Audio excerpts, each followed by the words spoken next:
गौ सेवा को महत्वपूर्ण स्थान दिया गया है। आज से ही नहीं, पुरातन समय से हम वेद, पुराणों, उपनिषदों, धार्मिक ग्रंथों का अध्ययन करते हैं तो उसमें गौ पूजा का विशेष स्थान रखा गया है।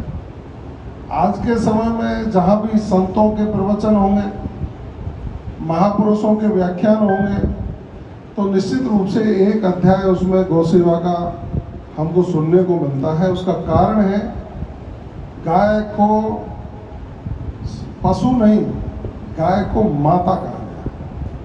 और माता इसलिए कहा गया है, बताते हैं कि गाय माता में 33 करोड़ देवता निवास करते हैं। गाय माता जहाँ निवास करती है वो परिवार निरोगी रहता है। गाय माता जहाँ निवास करती है वो परिवार धन धान से भरपूर होता है। लेकिन पिछले कुछ दिनों से सभी प्रयासों के बावजूद गाय को घर से खोलकर आवारा छोड़ने की प्रवृत्ति बन गई। अब उसका कारण आप सबने भी खोजा है, समय समय पर अध्ययन भी आता है, क्योंकि हम सब उस सांस्कृतिक धरोहर को संरक्षण करना चाहते हैं जो पौराणिक काल से संचालित है। संत महात्माओं के आशीर्वाद से आगे बढ़ाने का समय समय पर प्रयास भी किया गया है। और भारत में जब अनुकूल सरकारें आई तो सरकारों ने भी गाय के संरक्षण के, विभिन्न सरकारों ने अपने अपने प्रदेश में अलग अलग नीतियां बना करके प्रावधान किए। मैं तो आभार व्यक्त करूंगा, उस समय अनुकूल दल की सरकार थी, आप सबने डिमांड की तो गौपालन मंत्रालय का स्थापना हुई और उसके प्रथम मंत्री आदरणीय ओटाराम जी देवासी बने। मेरा सौभाग्य है कि मुझे विधायक बनने का अवसर प्राप्त हुआ और परम सौभाग्य कि जब मैं चुनाव लड़ रहा था विधानसभा का, तो 101 साधुओं ने परिक्रमा लगाई थी विधानसभा की कि हमारा बालक चुनाव जीतना चाहिए।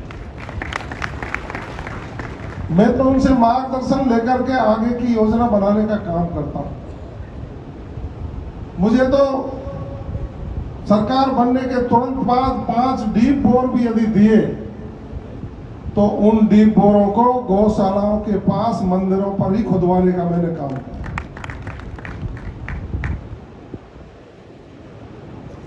जब मंत्री सरकार में बनाया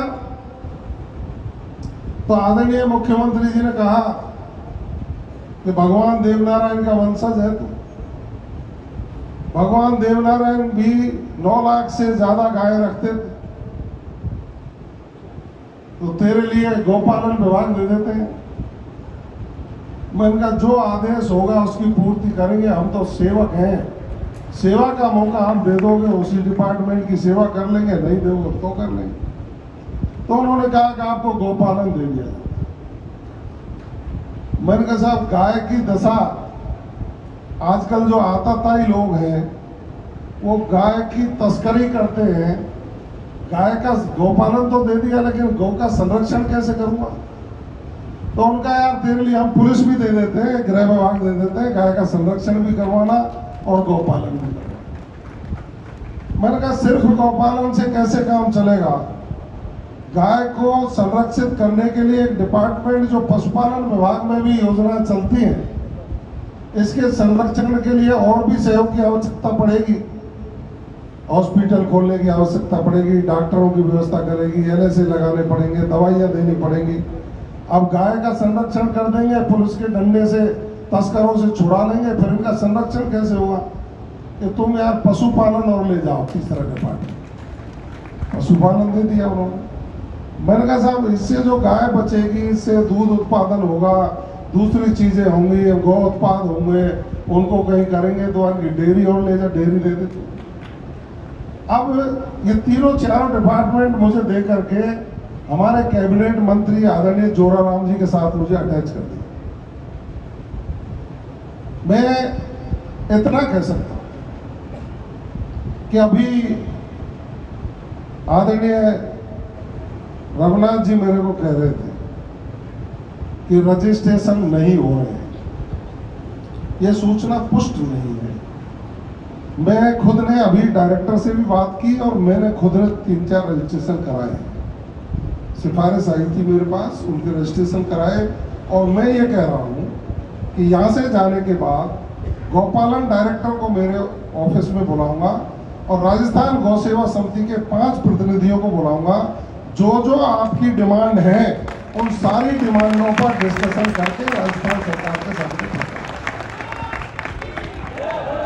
मैं एक दिन अचानक गौपालन डायरेक्टरेट के निरीक्षण पर, औचक निरीक्षण पर चला गया। ये बात आपकी सही है कि ग्रीस नहीं लगा हुआ था, उस डिपार्टमेंट में ग्रीसिंग नहीं हुई थी। मैं अचानक गौपालन डायरेक्टरेट में चला गया, मैंने वहां बैठक बुलाई, जो जो अधिकारी कर्मचारी लगे हुए थे उनसे मैंने पूछा आपका क्या क्या दायित्व है। तो फिर किसी न किसी मौनी संत से उन्होंने आशीर्वाद ले लिया था, तो फिर बोले कैसे। 2 घंटे बैठा, उनके दायित्वों पर चर्चा की और मुझे आत्मसंतुष्टि है कि उसके बाद थोड़ा सा गियर अप हुआ।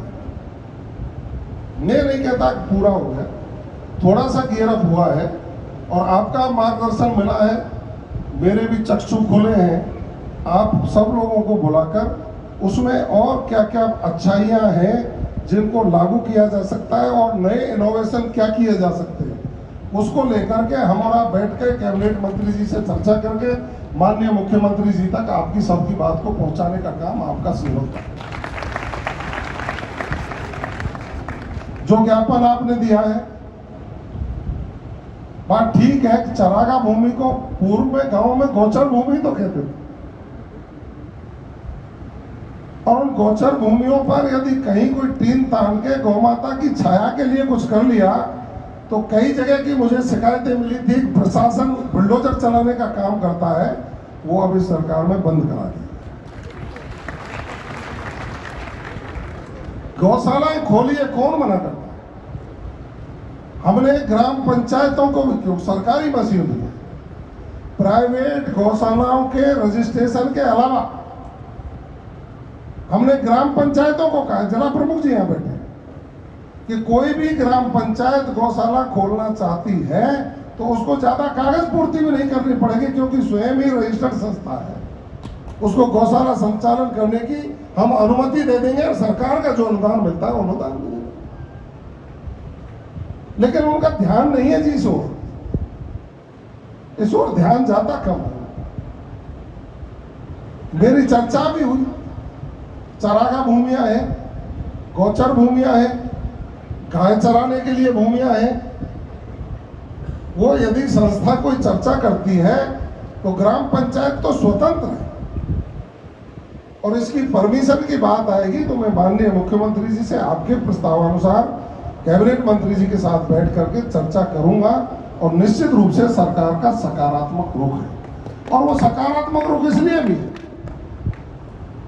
कि जब सरकार बनने के बाद अनुदान मांगे पारित कराई गई थी तो आपको सबको ध्यान होगा, राजस्थान की सरकार ने पहली बार ये घोषणा की कि हम गोपाल कार्ड बनाएंगे, और जिस पे गोपाल कार्ड होगा वो उसी का बनाएगा जो गोपालक होगा, और उस गौपालक को 1 लाख रुपए तक का ऋण बिना ब्याज के राजस्थान की सरकार देगी। ये प्रावधान हमने, माननीय मुख्यमंत्री जी स्वयं को भक्त, अभी माननीय मुख्यमंत्री जी ने भगवान श्री कृष्ण गमन पथ की घोषणा की। अब ये भगवान श्री कृष्ण गमन पथ की घोषणा जो की है, मथुरा से जब संदीपन ऋषि जी के आश्रम में दीक्षा लेने के लिए गए थे तो जहां होकर के भी गए थे, वहां उनकी लीलाओं का चित्रण अब एक पौराणिक विषय है।